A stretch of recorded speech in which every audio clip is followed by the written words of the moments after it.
The infection is loose inside Division 3. So to save his friends, David will have to dive into the maze inside their minds.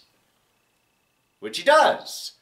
And then susses out the source of the infection and sort of wraps all that up, I think.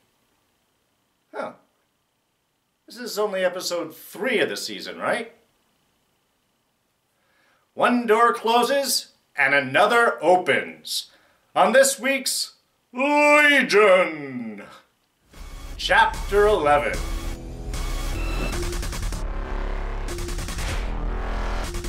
Hey everyone, D here, and welcome to this week's review of Legion. So yes, of course, lots of spoilers are coming up. Alright, so a lot of ground covered this episode. I'm not entirely sure how to feel about this one. I mean, it was good.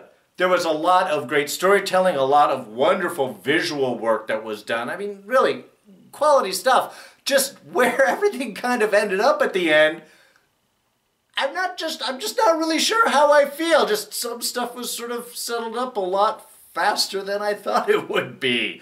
But let's just dive into things real quick. So our opening bit, our wonderful John Hamm narration, what a voice that man, basically giving us the idea, the sort of backstory of this infection, the nocebo effect, conversion disorder, that idea that you can create a strong negative physical reaction to the idea of harm. And I love how he sets it up. If the idea of an illness can actually be an illness, what else in our society can be considered a disorder? I mean, it's just, it's a beautiful, twisted way of seeing things, of stuff that shouldn't be there, and yet it is, and so are we all just delusionally reacting to this idea of something. And that's sort of what we're dealing with this infection. Again, it's like that. I love how they term it up with the idea of like a yawn, because that's something that we could all sort of identify with. A bunch of you just yawned right now, and that's okay. It's understandable. It's a known psychological trait. Yawning is highly visually suggestive. And there goes the rest of you that were trying not to yawn that entire time. But yeah, it is. Even talking about yawning can create a yawn. I just got the rest of you there. Sometimes it takes a little while. I had a friend of mine in high school that was highly suggestive to yawning, and they were tortured. Oh, we were very cruel children. But anyway, it's just one of those well-documented ideas. Another one would be like panic. If you've ever seen that, I don't know if you've ever been in a panic type of situation, but when crowds, when a group of people start reacting and they start running, they start that panic effect, it's almost like an emotional wave hits you, and people start running without even knowing why they're running or where they're going necessarily. And that's a great survival trait, actually, because if you're being chased, it's like that herd effect. If you're being chased by the lions, if you're in the gazelle, you're being chased by the lions or an enemy or anything else. If there's an idea of people are running away from it, you want to jump into that idea as quickly as possible. You don't want to wait until they're all past to find out what they're running from, because then you're at the back of the pack and therefore most likely to get eaten. So some of these, they're very important survival traits. But as we have developed our psychology over millennia and so on, over time, from an evolutionary standpoint, we have developed a lot of these secondary mental traits that may not have a direct kind of like survival idea. And I love how he just sort of hits on that concept, that an idea can thus create a physical effect and move on from that. And that's sort of basically what I said, where we are tracking this infection. So we get Farouk's story on this. So one day, Farouk's having a battle in his mind, I'm assuming with Professor X, while surrounded by beautiful women. I'm assuming that battle is not actually physically reflected in his sunglasses like a cartoon battle or video game. Very cool visuals. But from what we can see from that, he lost the battle. His mind was separated from his body. Boom, he goes down. Body gets collected, put inside a pod, which looks like a giant egg. I'm sure that visual is very intentionally put there. And shipped up to the monastery where the monks bury it in the basement, effectively, and sit on it there. And over the ensuing decades, while Farouk's mind is slowly growing inside of baby David's body, Farouk's body is reacting, pounding, pounding, pounding to get out. A constant drone of effect, which basically drives all of the monks insane. Suicidal, lack of sleep, every effect. And again, not for a short period of time, not even for a couple of years, decades. All the way up into what we can assume to be rather recently. And then basically we have our monk, our main monk, is the typhoid Mary. He has the infection, the mind, that physical reaction virus in him in some effect, but he is not susceptible to it. Again, it's like any carrier for any disease. They carry the disease, but they never develop the symptoms of it. But they can just go out and spread, and that's pretty much what the monk has done. He remembers, if you have problems, go to Division 3. Division 3 has a weapon. They will take care of it. So over this whole period of time has basically been his travels from the monastery to Division 3, infecting people along the way as he goes with this crazy mental mind. Which means, in some ways, even though the monk is now dead, throwing himself off the top of the roof, you can still backtrack to where the monastery is, because at this point then, if the monk is the one that's been spreading it, you just backtrack the disease, find out where the earliest recorded case of the infection was, and the monastery should be somewhere near there, and then you can find Farouk's body. All right, well, let's jump to our Scene of the Week for this week, because this plays into a lot of stuff. And there were... Okay, last week was the Farouk-David encounter, and this week, again, is also their encounter, but the kind of larger scene for it, and there were a lot of wonderful stuff. Again, a lot of great visual storytelling done in this episode, but so much was said in this scene that reflects, again, on everything else that's going on. I want to take a moment to focus on this for just a couple of minutes. First off, I love Lenny. I love Lenny coming up to David and her whole story, trying to be kind, trying to be pleasant, trying to get close, trying to explain what's going on. And even David at this point kind of ignoring her, just looking for Farouk. And in many ways, that's sort of how Lenny is feeling, trapped inside Farouk's mind here, as just this sort of abject pet personality. I love that term. How she's trying to be buddies, and then you can see she's asking for drugs. She's like falling back into her old habits. You can see this is her actual old personality, bereft of the power that Farouk had sort of imbued her with when she was the primary personality here. And now just falling apart. And how it goes from being the buddy to just wanting to talk, to wanting to hit, to trying, you know, can you help me out? Can you tell the king? Can you just let me go? To finally at the end, can you just kill me, please? Just end this horror, this trapped moment. Please end it. It's such an interesting shift from Lenny last season to where she is now, this cast aside, used and unwanted personality. And how through the rest of the scene, as David and Farouk are talking, she keeps trying to kill herself. She's hanging herself right behind them as they're chatting. She's shooting herself in the head, and it's just a bubble gun. It's not going to work. It's just, you can see this desperation and sort of imagine this further idea. It reminds me a lot of how she was speaking with Farouk last episode. And he was talking about, okay, and then you die, and then what? And just this blank mind thing. It's like, even if you get out, you are still trapped in here. You're just this extra piece of personality. There is no ending to it.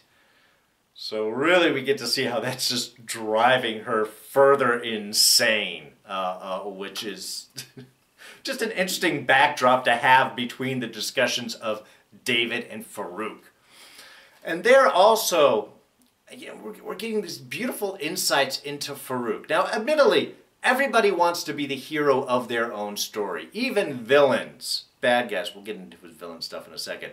Bad guys are the good guy in their own mind, in their own story. Nobody is really like, I'm an actual evil villain. It typically doesn't happen. And it's less interesting from a story standpoint when we see that.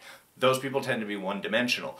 Whereas Farouk here is talking about being a king. He ruled his kingdom, you know, with an iron fist, but he was a fair ruler. And he just wants to get back to this. And even his idea of this man, this foreigner, coming in and without knowing the language and not being there, not being raised, decides what the right thing for the people are, and sort of takes over that way and throws Farouk away, pulls him down from his perch. There is a legitimacy, a small legitimacy to that type of story of a foreigner coming in and making judgments on a culture and pursuing effect. A lot of European powers have a tendency to do that. We look somewhere else, we go, those are wrong, and we take over and we instill what is our basically sense of values as opposed to their sense of values. And it's not always better or worse.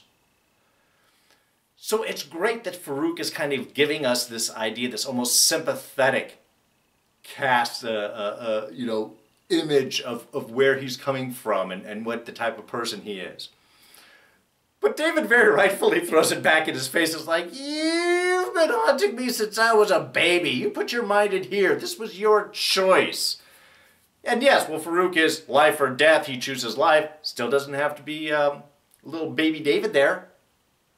Also, and when you think of the man who did come, if we are looking at this as Charles Xavier, which, again, Holly has pointed forward, Noah Hawley has pointed the fact that since it is known that Xavier is David's father, he's not veering away from that. We even saw the X-Men, the Professor X wheelchair in a flashback last season. So we can imagine here with Charles Xavier going in, the mental giant that he is, being able to suss out what's going on and the sort of power struggles that are happening. As Farouk may talk about being a just ruler, again, he was sort of torturing David that whole time and wanting to cast him aside and take over his own body. So perhaps Farouk's assumption of what justice isn't really the same as for everyone else.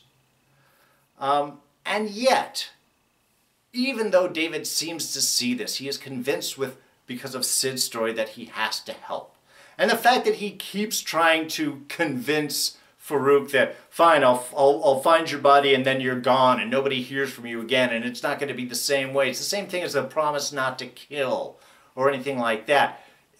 Farouk is an unreliable narrator. He is not a trustworthy source of information, and he is not a trustworthy person who's going to give his word that can necessarily be believed. Even if he has an honor system, he is going to try and find some way to sneak around that and tweak it and find some loophole within that. And again, very evident with the fact of how he blames the infection on the monk. Now, it's true, the monk is the source of the infection.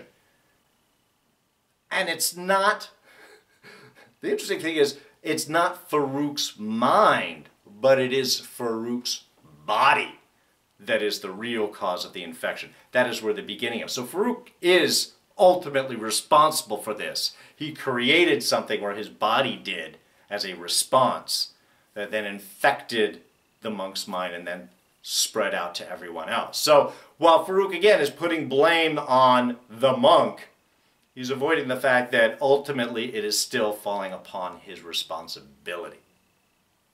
Now, I do want to take a moment here and talk about one of the bigger fan theories of who the main villain of this season is. And we've had a lot of discussions in the comment section, so I think it's important to kind of bring up.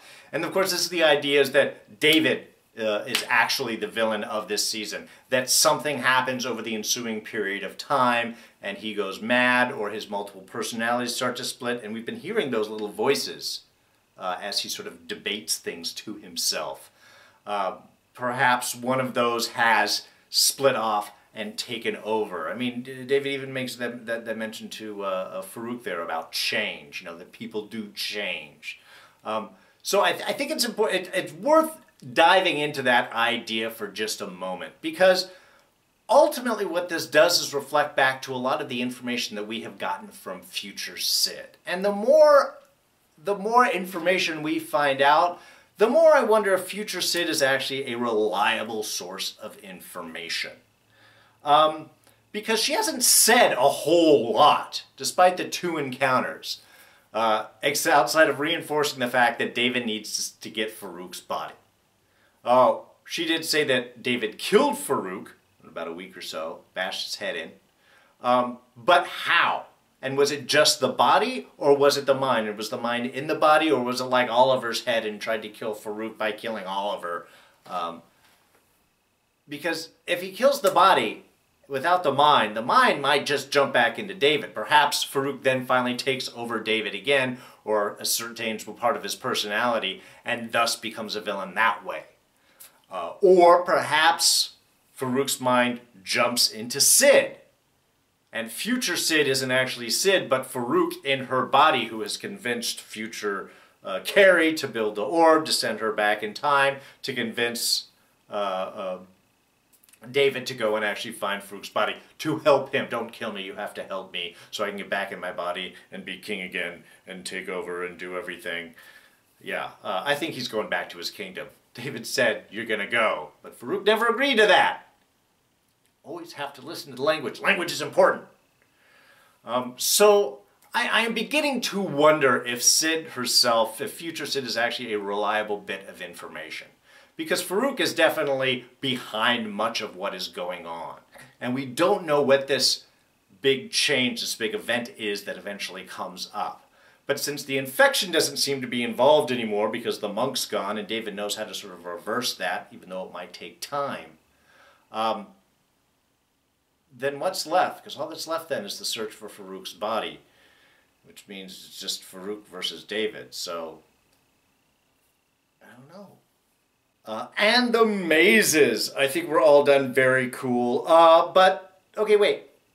Before we jump in, autonomy. The infection when the little creature crawled across the pillow and into his ear. Nasty. I hate the idea of things going into ears. But the pan after that was interesting because as he's laying there, the thingy crawls into this ear. But when he wakes up and finds himself in the hallway there in Division 3, he's wiping goo off of the other side of his head, out of the other ear. And what that made me think of is a mirror. Right becoming left, left becoming right. Like viewing things through a different lens, a twisted lens. I mean, I'd hit the idea last week of people not actually seeing reality, but a reality with a glaze, a twisted interpretation over it. You know, you're seeing what's actually there, but your mind is overlaying different interpretive images on top of that. It just made me think of that, of this sort of twisted reality, of more of a reinforcement that something else is going on. And then right after that, we jump into Fukuyama's vision, the whole basket vision, which is cool. But we see Carrie telling Carrie it's time to go eat, something that she doesn't want to do. And the next thing we hear in the loudspeaker is, new symptom detected, irritability. Which of course, Carrie is irritable that she has to go and eat. She doesn't want to do that. Except cream soda. Loves the cream soda. But it was just kind of interesting that we see this and then a new symptom is sort of is overlaid. Like I said, it's just what's going on in the world just keeps having these interesting overlaying effects and reflections. And to me, that's more of a sign of what's going on there isn't necessarily what's actually going on there. But the mazes themselves, I thought were very well done. I love autonomy being caught in the flower garden. That core desire, as Carrie brings up, since he's a guy that can remember everything, is to have no memory. To forget about it at all. I mean, it was kind of beautiful. It was a wonderful garden and a beautiful image, very simply portrayed. Melanie's Maze was my favorite because it's Zork. One of the original text video games, if not the real original. You are in a black room. It comes up. There's a door. I mean, everything. All of the text that was used there was from the Zork game, which was classic and beautiful and very simply done. And then how they have the text laying out as pathways and images overhead. And then when we get to David's point, where he is able to tell Melanie's story to her, what her fears, what her life is, what her viewpoints are, and where she's actually going, and how that's just all done beautifully. It was just a really well done sequence, just visually intriguing. And like I said, it's Zork. It's a full nerd reference to it, so you gotta love that. And the whole Fukuyama monk and sort of wrap-up idea there. Okay, so we got the point. The monk is coming to Division 3 looking for a weapon. I love how Fukuyama was like, well, it was never built. We were intending to, but then something else came up. And something else came up after that, and just sort of forgot about it. The fate of the world, and it got sort of lost in the paperwork. Interesting. The real interesting point that I saw there is not only how the monk had taken everyone out, but had wired himself into Fukuyama's brain. And they were sort of discussing through the other vermilions there. Was interesting, and okay, while all of this does throw a lot of shade on the idea of Fukuyama there actually being MODOK, mobile organism designed only for killing, I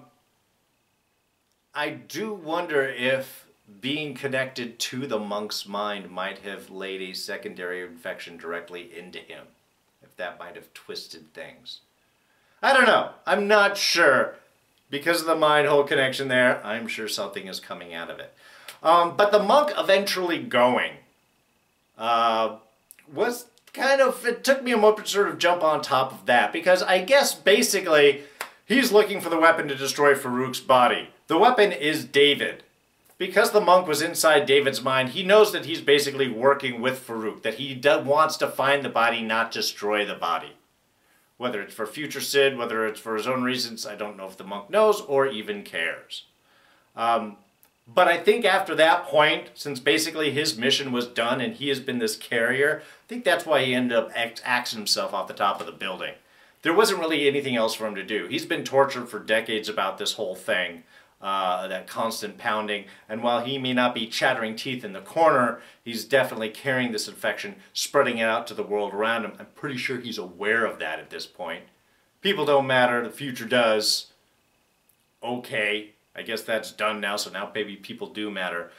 So I think that's why he ended up going. So I think that pretty much covers everything. So the source of the contagion of the infection has been dealt with, or at least the typhoid Mary, the ultimate source of that being Farouk's body, which is what everyone is still planning to go after. And David will, as soon as he finishes rescuing Syd, which was a rough place to end this. I thought it was still right in the middle of things, and for it to cut off right there, I was like, no! But I guess we're going to have a bit of an adventure for that next week. So, that will wrap us up for now. Thank you so much for joining me. I hope we were able to sort through a few questions and illuminate a few ideas, and at least not confuse you anymore. If you enjoyed this review, and it did that for you, please go ahead and hit that like button. Thoughts, ideas, and comments, please throw those down in the section below. What do you guys think? Still, is David the ultimate villain here? Do we have something else going on? Where do you think we're going, man? We still got 7 more episodes. What's up? Let me know your thoughts. Throw those down. Now you can always catch me on Twitter and Instagram. I am at Darren Jakes. And if you're not a subscriber, please subscribe. It's quick, it's easy, lots of reviews you're going to love. You don't want to miss them. Go ahead, hit this button right here. And I'll throw up our latest couple of reviews right here and you can check those out. So, that's it for me. I'm D, and I'm out of here. Catch you guys next time. Bye-bye.